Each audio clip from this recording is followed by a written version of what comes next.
The Devil Cub. It all started so well, minus that flat tyre, but since that day it's given me nothing but trouble. When we last saw, even Phil Devine's touch wasn't enough to exorcise its demons. So today we're back with Gibbo to see if, with a little reinforcement, he can tame the beast.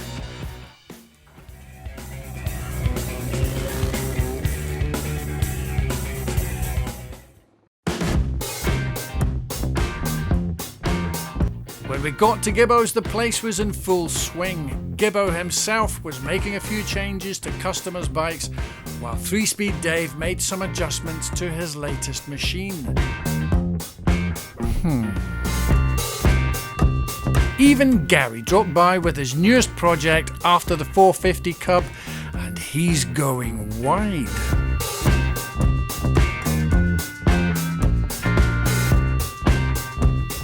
Then it was my turn to crash the party. First problem to deal with was the wonky handlebars Phil had spotted. Luckily, Gibbo had a quick fix for them. Okay, just for anybody watching, the problem we're having with the bike is that when you're riding the bike, it just feels that the headlight just seems to be sitting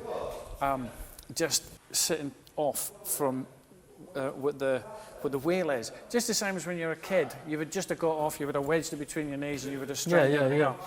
That's fine. So that's and also it also seemed to be a little bit higher on this side, which you can feel. Does that still feel higher on that side too?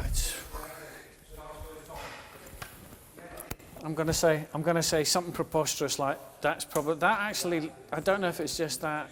Because this is the lit side that I'm just seeing now, it actually optically looks as if this is higher. It's preposterous. There's something optical, but it's more in the riding. It just slightly becomes apparent as you're riding it. You kind of think, is that just that tiny? It's the tiniest look. And then I'd forgotten about it because it was behaving like a pig because there was a load of crap in the tank and it was coming through and blocked. But once I pulled the cables up and just let it run out, and the first couple of inches was pretty cloudy and manky. Then it started to run clear. I put it on, and since then it's been pretty sweet. But it's just, what is my issue with that? Because you can hear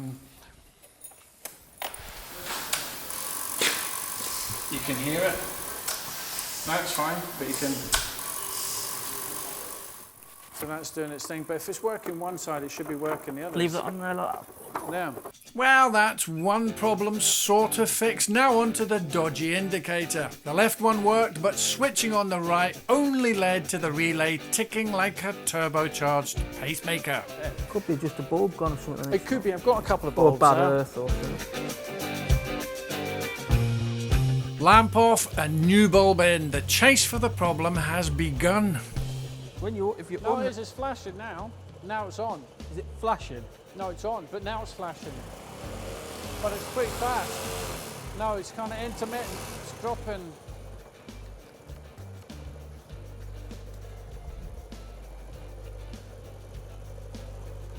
No. Well, I'll just see if I have got one of them. It could be that. Long story short, he didn't have a spare relay, and I still wasn't sure about those handlebars. And it's difficult to know, because let's crank it. So what was we doing before and you had it, what were we saying? Yeah. I really think this Cub has finally driven me over the edge, and just when we felt like we might be getting somewhere. Is that to do? All right, that's that, right. And there. I just didn't like it and quit. Yeah. What is that? Off with the fairing, and now we can't even get a bloody spark from it. Sometimes it's sweet. I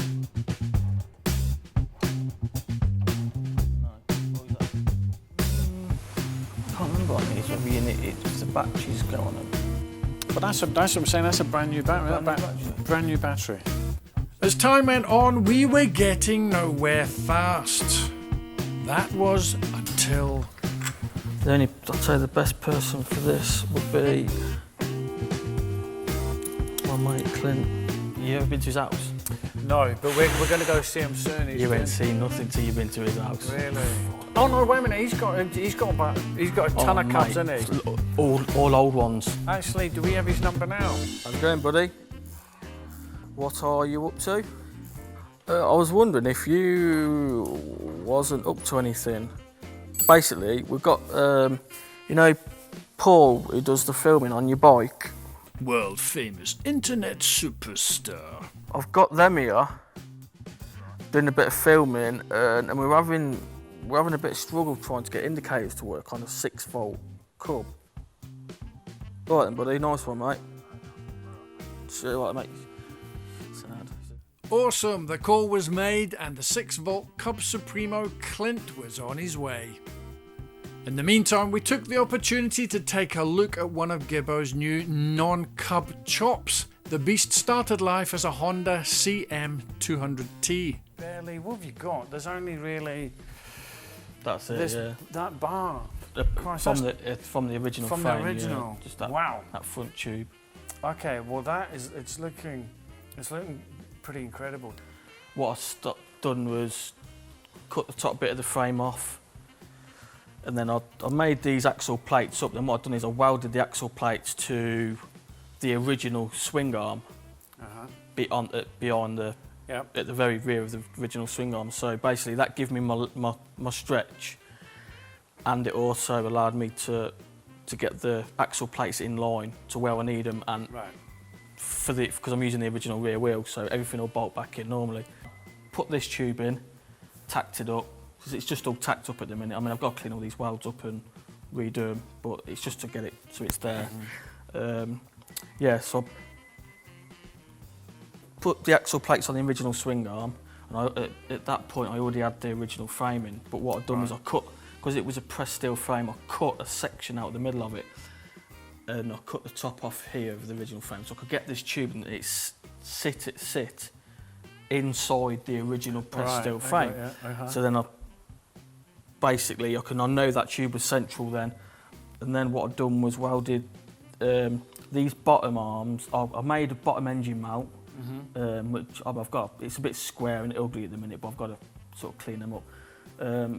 So I made these engine mounts so I could weld the bottom tubes from the axle plates to that, and then I welded the other side onto that, and then I tacked this main tube in, and then welded that to that. Then that pretty much gave me the strength to cut the rest of the original frame away, and then I started.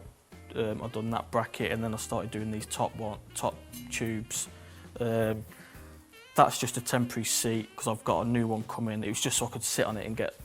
Yeah, but it's all a mock-up, so you know where everything is, and everything is there. You get, and then a template to work on. This is the front mudguard off it, but I'm not keen. I'm going to get a rounder mudguard, but it's just to put it there, just to get an idea of where I'm going to need to make brackets and stuff underneath. I've got a oil. I'm going to have a dummy oil tank there to where I can hold on my electrics. I'm going to.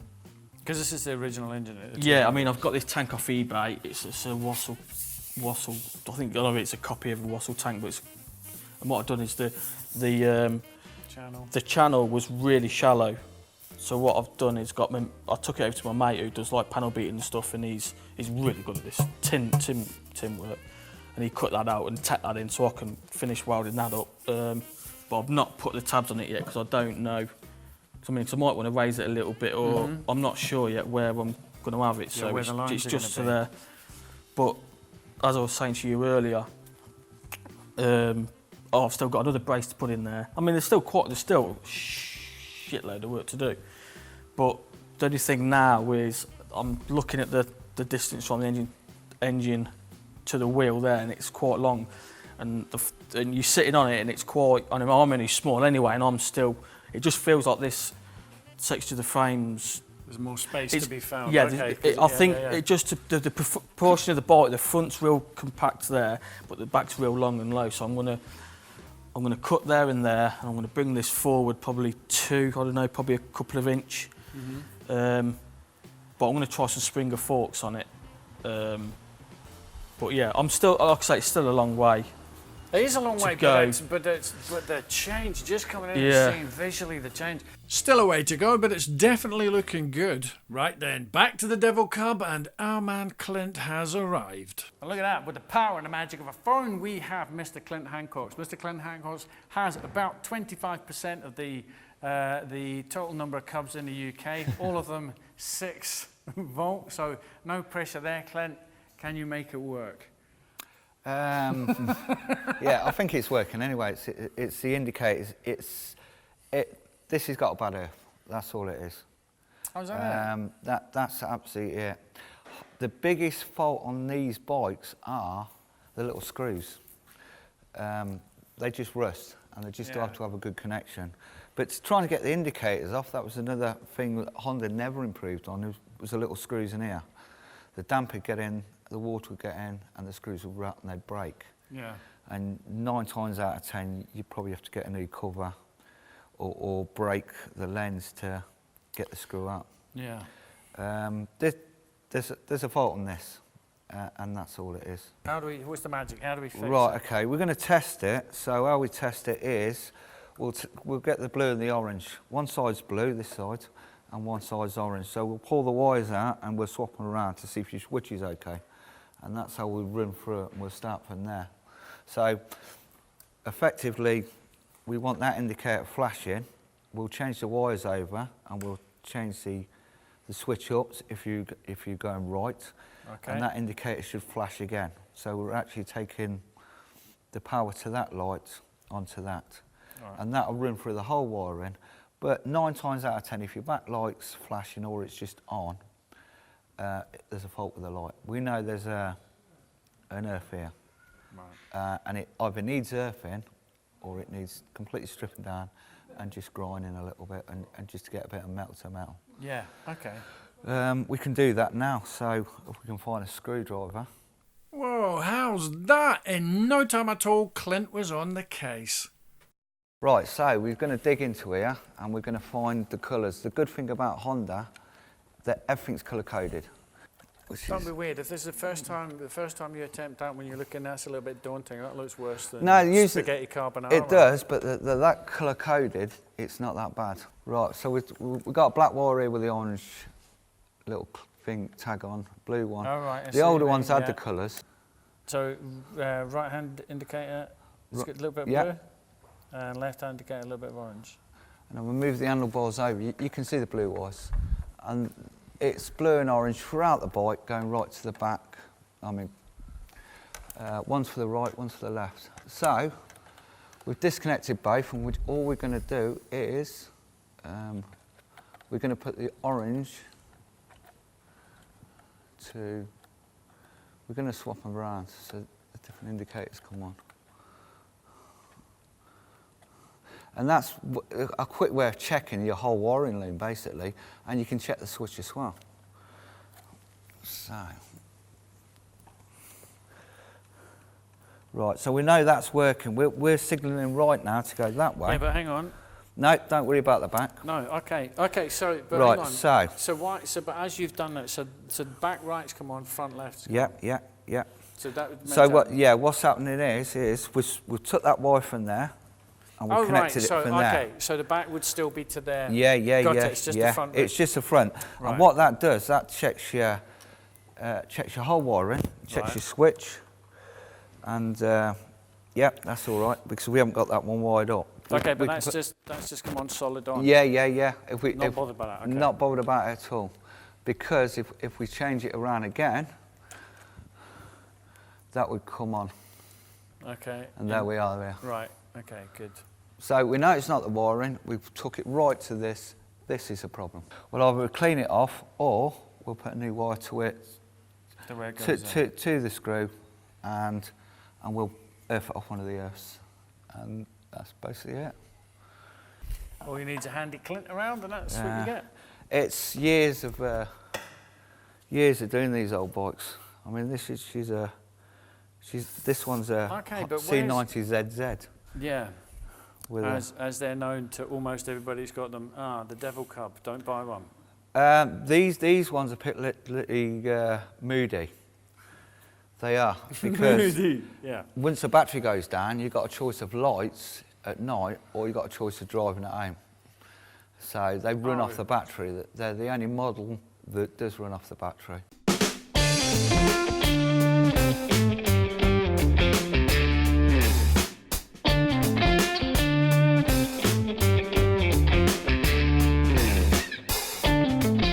One problem down, many more to go.